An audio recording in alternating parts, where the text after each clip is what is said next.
गुरहथी के सामान सब कीन लइहा, सिट बूट सभे पहिन लिहा। गुरहथी के सामान सब कीन लिहा, भासुर सुट बूट सभे पहिन लिहा।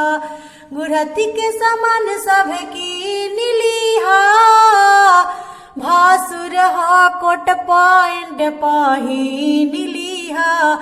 एको सामान तोहार भूल के घर न छूटे दिहा। सिंदूर सिंधोरा भासुर तोहू जरूर लइहा। सिंदूर सिंधोरा भासुर तोहू जरूर लइहा। गुरहथी के भासुर जल्दी से घरे जइहा।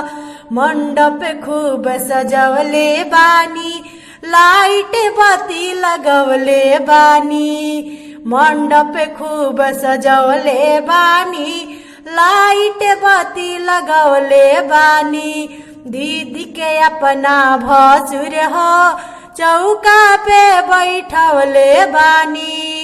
दीदी के अपना भासुर हो चौका पे बैठवले बानी। मिलल बाजार मिलल बाचांस आबा बाफा सिस्टम के भासुर हो माजालिहा। भासुर हो माजालिहा, तंबू में अपना दीदी के भासुर हो माजा लिहा। स्टेज पे अपना दीदी के भासुर हो गुरहथी के सुबेरे तू जरूर जइहा।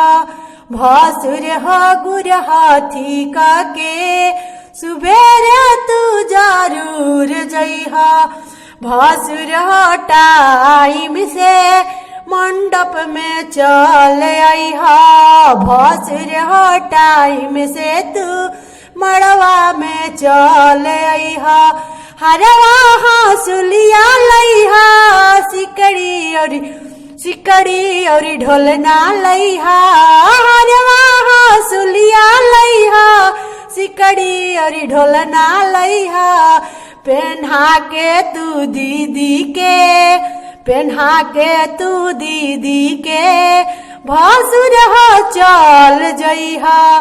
पेन्हा के तू दीदी के भासुर हो टाइम से चल जइहा।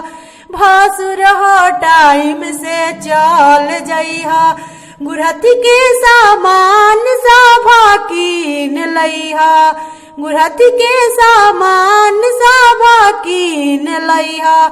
कोट औरी पैंट भासुर पहिन लिहा।